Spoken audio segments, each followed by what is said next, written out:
কি জানতে পারলেন? আমরা তো কোনো বুঝতে পারলাম না স্যার, কিন্তু আমার ছেলের যে জীবন চলে গেল, আমাকে ইনসাফ চাপা আর কিছু চাই না। কোথায় কাজ করতেছিল? কলকাতায় কি শুনলেন ঘটনা? ঘটনায় শুনলাম যে কালকে আসবার কথা ছিল, তার ভেতরে মার্ডার হয়ে গেল। আবার কীরকমভাবে মারলো না মারলো আমরা তো কোনো বুঝতে পারলাম না কি স্যার। মনে করছেন আপনি?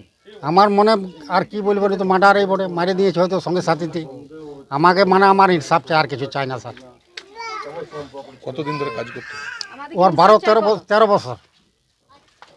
কি করতো? কোন কি কাজ করতো? ও খাবার বানাইতো আর মালিকরাকে খাওয়াতো। কি অনুমান, মানে মালিকের কাছে কাজ করতো, মালিক যোগাযোগ করেছে? হ্যাঁ, মালিক যোগাযোগ করেছিল, ও ঘরে তো নিয়ে যাচ্ছিল, নিয়ে যাই খাবার বানা করাইতো আর করাইতো। ও খাবার 24 ঘন্টার উপর কোনো টাইম পাইতো না। যদি ফোন করতাম তো বলতো আজ নাই তো কাল যাব। ওই করে করে কালকে আসবার কথা, আর এই দেখুন ঘটনাটা হয়ে গেল এরকম। কালকে আসবার ছিল বাড়ি, কালকে হাসপা ছিল বাড়িতে, আর তার মধ্যে এই ঘটনা। এই ঘটনা হয়ে গেল। কি নাম আপনার? আমার নাম সুধীর বাউরি, আপনি বাবা?